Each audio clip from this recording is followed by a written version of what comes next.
Here are 3 ways you can effectively train your hamstrings by using your body weight only. First exercise is gliding leg curls. You will need some sort of a bar that is not too high and a chair or something to elevate your feet. The higher the elevated object is, the more challenging it's going to be because you have to pull more against the gravity.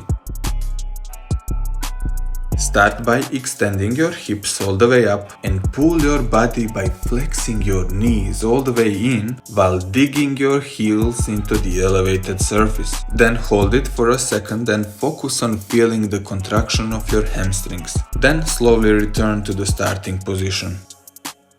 Try to make the chair or whatever you're using as stable as possible. You don't want this to be easily moved. I like to put a plate on top of it and also to put some plates against the direction from which I'm pulling. Most common mistake with this exercise is shortening the range of motion, especially on the way up. You want to pull until your knees are fully flexed. Then return all the way back and sink down with your hips to get a really good stretch in your hamstrings.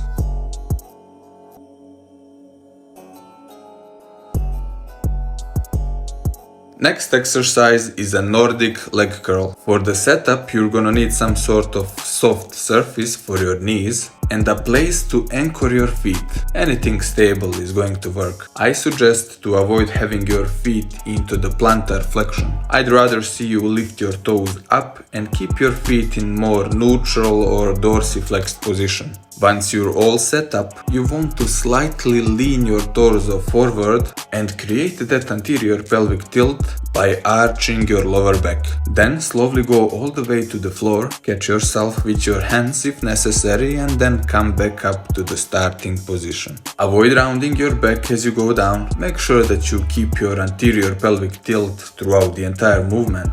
You can use your hands as the assistants until you're not strong enough to do full reps. Use them kinda like you're doing push-ups and don't keep them too high because that actually makes it much harder. And since this exercise is quite challenging, you can even hook the band around your chest to decrease the difficulty, or you can hold the band with your hands in front of you. Another thing you can do is to place an object in front of you in order to decrease the range of motion, and as you get stronger you can progressively decrease the height of the object that you're using. The final exercise we've got is the glute ham raises. This is actually the only exercise out there that trains your hamstrings throughout the entire range of motion. Set this machine in a way that when you place your feet between these two pads, your knees get to the position right here at the bottom of the pad. If your knees are too high, it's way too hard. You will probably end up pulling your hamstring. Your starting position is with your knees flexed and your hips extended. Here you also want to keep your pelvis tilted forward. As you go down, don't let your waist bend. Avoid rounding your lower back. So maintain that anterior pelvic tilt and focus on feeling your hamstring stretching.